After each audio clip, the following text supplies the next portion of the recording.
Hello tout le monde, j'espère que vous allez bien.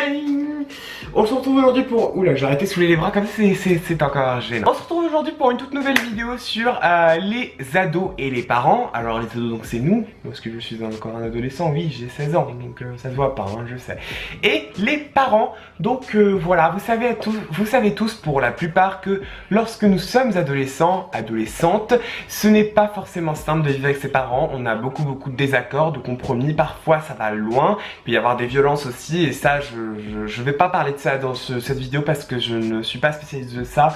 Je ne suis pas assistant social déjà de une, et de deux, je suis pas là pour traiter ce cas. Les personnes qui sont atteintes de ce cas là, il y a des numéros qui vous seront peut-être utiles en barre d'infos, donc voilà, en cas de problème. Donc voilà, enfin bref, on est là surtout pour parler de liens avec les parents, etc. Donc voilà, alors c'est parti. Alors comme vous le savez, donc déjà à partir de l'adolescence, déjà de base, arrive à partir de 11, 12, 13 ans. Donc voilà, et ensuite la crise d'adolescence, ça peut varier. Alors il y a beaucoup de gens qui disent ouais mais non, en fait ça arrive à 16 ans. Pas forcément du tout. La mienne, je l'ai eu très jeune, et je pense que parfois elle me retombe encore dessus. Mais voilà, on peut vraiment avoir une crise d'adolescence très jeune comme très tard. On peut l'avoir à 20 ans, comme on peut l'avoir à ses maximum 20 ans, on va dire, comme on peut l'avoir à 12, 13 ans. Donc la crise d'adolescence, souvent c'est une phase où vraiment là on peut avoir un lien avec ses parents complètement morts, voilà. Et l'adolescence en général, c'est soit on peut avoir des super liens avec ses parents parce qu'on s'est toujours bien entendu, tralala, youpi, c'est trop cool, l'adolescence, on la vit bien. Ou alors on peut avoir des très mauvais liens avec ses parents, donc on se dispute, on s'engueule, voilà, c'est pas des choses graves, mais c'est des désaccords parce que on a envie parfois d'avoir un look un petit peu plus, voilà, excentrique, etc. Ça plaît pas à ses parents, les parents sont toujours là de dire mais non, mais t'habilles pas comme ça, mais non, fais pas ci, fais pas ça. Voilà, alors moi je vais vous donner un petit peu quelques conseils pour essayer on va dire d'équilibrer un peu tout ça, pour pas vous mettre trop de pression dans votre vie d'ado, parce que c'est pas simple. Alors attention, ce que je vais dire ne sont pas des recettes miracles, absolument pas, parce que j'en ai pas en fait. Déjà je suis pas miraculeux, et ensuite ce que je veux dire c'est que moi je suis pas toujours encore aujourd'hui stable avec mes parents, c'est pas simple. Voilà, mais parfois j'ai des solutions qui marchent, et voilà. Donc voilà, alors c'est parti. Déjà je vais d'abord, sans trop évoquer ma vie, parler un petit peu de comment ça se passe avec mes parents. Alors faut savoir que moi déjà, ma maman et mon papa ont deux mentalités différentes. Donc ma maman a une mentalité plus ouverte et mon papa un peu plus fermé, on va dire, fermé d'esprit, enfin voilà. Alors faut savoir que moi donc je suis issu de l'immigration, oui, ça on ne dirait pas du tout, oui, parce que beaucoup de gens ont vu mes snaps et savent où j'habite, et connaissent la ville où j'habite, je ne le dirai pas ici, mais du coup bah... c'est compliqué quoi, parce qu'on se dit issu de l'immigration, mais il habite dans cette ville là, il habite à Paris, voilà.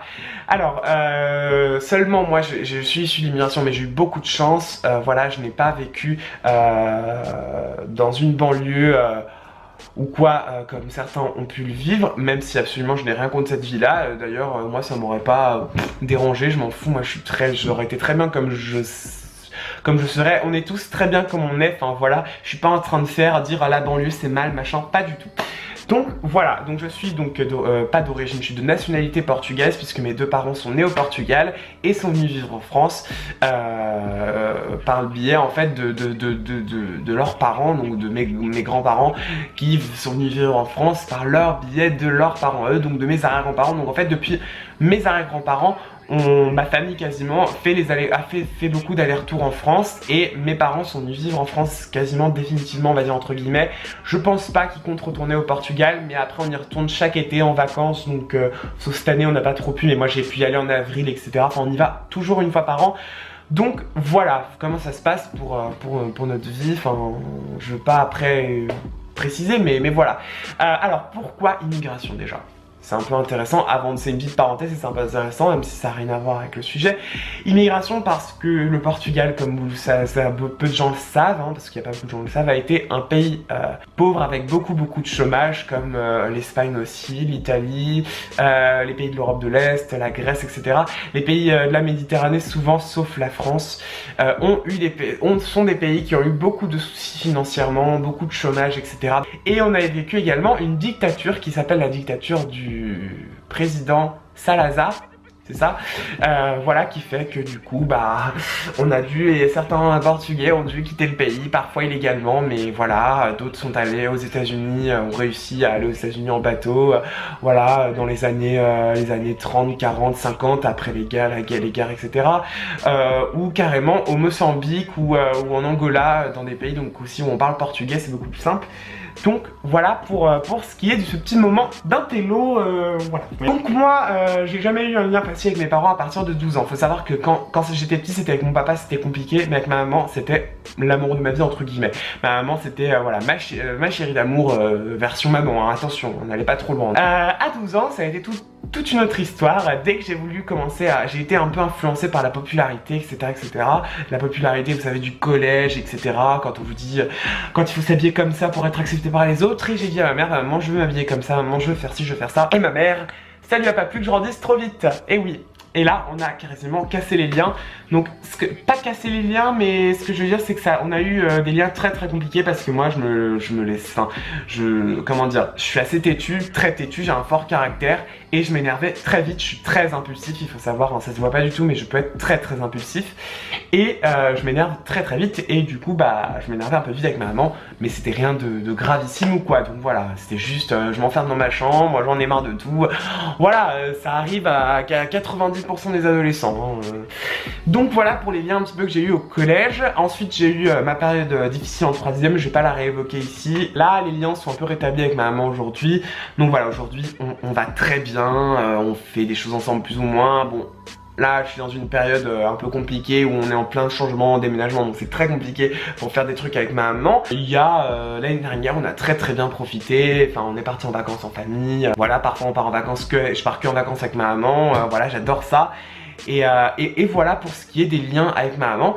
Et pour savoir donc comment je fais aujourd'hui pour m'entendre, même si c'est pas toujours simple, et bah moi je fais passer un message simple et clair à ma mère, c'est je suis ce que je suis, voilà. Et ça c'est le message que je vais vous faire passer à tous. Tout d'abord, quand vous êtes un adolescent, vous commencez à vous chercher, à vous réfléchir, puis vous vous trouvez. Moi je pense m'être déjà petit à petit trouvé, mais c'est pas encore terminé. Je suis dans une phase où je me réfléchis beaucoup. Mais je sais qu'il y a des choses déjà chez moi que j'aime énormément, comme la musique, les DJ, mon côté fan, etc. C'est ma vie. Je sais que ça fait partie de ma vie, que je suis comme ça et que ça ne va pas changer. Et bah là c'est comme ça, à ce moment-là il faut tout simplement dire, faire comprendre à vos parents que vous êtes ce que vous êtes. Moi je suis homosexuel aussi par exemple, enfin je sais que j'aime les mecs, donc par exemple, bah là pareil, encore une fois, je suis ce que je suis. Donc voilà, et bah tout simplement, bah quand ma mère ça ne lui plaît pas, ou quand il y a un truc qui lui plaît pas parce que je suis comme ça, parce que je suis comme ça, je lui dis non maman, je ne changerai pas, je suis désolé que ça ne te plaise pas, je ne changerai pas. Voilà, parce que je suis comme je suis. Et ce n'est pas parce que votre maman vous a éduqué, votre maman en fait, ou votre papa il vous a infligé les bonnes et les bonnes valeurs, voilà, pour la plupart. Hein. Donc voilà, ça veut pas dire que vous devez absolument changer ou vivre en fonction de eux, ce qu'ils aiment, ou de ce qu'aime votre grand frère ou votre grande sœur. Non, vous aimez ce que vous aimez, c'est tout, parce que vous avez aimé tout seul. Vous avez fait votre vie en grande partie seul, sur vos goûts, vous êtes construit en grande partie en version autonome et seul. Moi c'est comme ça que je me suis construit, je me suis jamais construit avec mon grand frère. Donc voilà, je sais ce que j'aime aujourd'hui, je sais voilà tout ça, et je n'ai jamais vécu en fonction de ma maman ou de mon papa. Enfin, ça veut dire niveau des goûts, hein, je dis bien. Après, bien sûr, j'ai toujours suivi l'éducation de mon papa, de ma maman, ce qui est normal. Et moi, bah du coup, je trouve que tout le monde doit essayer de faire plus ou moins pareil, parce que sinon, on se retrouve dans du copier-coller, le copier-coller de la maman, le copier-coller du papa. Alors bien sûr, on peut avoir des ressemblances avec ça, on se fait pas, mais moi par exemple, je n'ai pas les mêmes goûts musicaux que ma maman, je n'ai pas les mêmes goûts vestimentaires que ma mère, ou les mêmes goûts de décoration de ma mère. Voilà, moi j'ai des goûts plutôt populaires, tendance, je suis plus, je suis pas simpliste. Je suis simpliste mais pas trop quoi, je suis plus un peu excentrique aussi. Voilà, ma mère elle est très simpliste. Voilà, elle aime pas les tatouages, elle est anti-tatouage, mais clairement, moi non, je suis pas tatouage. Donc moi, à 18 ans, j'ai envie de faire un tatouage. Oui, je vous annonce ça. Et là par exemple, je dis tout simplement à ma mère, bah maman, désolé mais je suis ce que je suis. Voilà. C'est tout. Et vos parents en fait se doivent en fait de vous accepter comme vous êtes. Donc ça veut pas dire que vous devez complètement vous rebeller. Je suis pas en train de vous dire de parler mal à vos parents, attention. Je suis juste en train de vous dire qu'il faut pas changer votre personnalité pour vos parents, jamais. Ni pour qui que ce soit. Voilà, personne en fait a le droit de vous changer, vous êtes ce que vous êtes avant tout. Ça c'est le premier message en fait, c'est la première chose que je voulais repasser par rapport au lien ado-parent. Ça peut déjà d'ailleurs essayer de faire régler un petit peu les petites tensions entre vous. Alors ensuite je voulais parler donc du coup des choses à éviter quand on est en mauvais lien avec ses parents ou quoi. Alors premièrement, évitez de faire des conneries. Trouvez des bons points justement pour vous entendre. Soyez sympathique, je sais pas, rangez bien votre chambre, faites des choses qui n'énervent pas votre maman ou votre papa, parce qu'après vous allez vraiment être dans de mauvais termes et c'est pas bon. Ne faites pas le mur, fumez pas des clopes si vos parents vous autorisent pas. De toute façon, aucun parent n'autoriserait leur fils à fumer des clopes tant que vous n'avez pas 18 ans, sinon ce n'est pas normal. Mais voilà, enfin. Ne faites pas des choses en cachette. Après on a tous fait des conneries, je dis pas hein. Moi au collège ça m'est arrivé de fumer des clopes hein. Attention, ne me reproduisez pas, je ne fume plus aujourd'hui.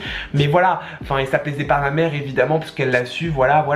Mais ça m'a mis dans de très mauvais termes avec ma maman par exemple. Donc c'est pas le but. Faites pas non plus de trop mauvaises actions quoi. Même si c'est pas simple, on a envie tout le temps de faire des conneries, de sortir entre potes, machin. Et quand nos parents nous autorisent pas, on veut faire le mur, tout ça, tout ça. Bah oui, mais le problème c'est qu'après vous faites le mur et plus. Voilà, même si c'est pas simple hein, je peux comprendre. Moi des fois je dépense et ma mère elle veut pas et je dépense trop et voilà.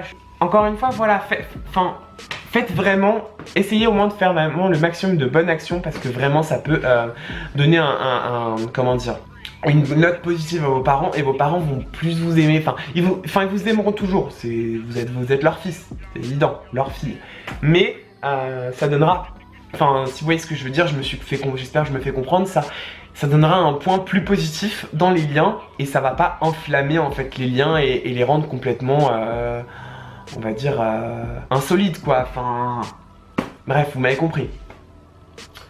Et enfin, dernière chose pour finir cette vidéo, comme je l'ai dit au début de cette vidéo, il y a toujours des cas graves parfois entre les parents, voilà, mais quand c'est comme ça, il faut donc bien sûr alerter, il y a toujours les services sociaux, la police, etc., parce que vos parents, quoi que ce soit, ont peut-être le droit de vous éduquer, mais ils n'ont pas le droit de mettre la main dessus. Et parfois, c'est très de vous mettre la main dessus. Donc, je dis bien main dessus en mode gifle, etc.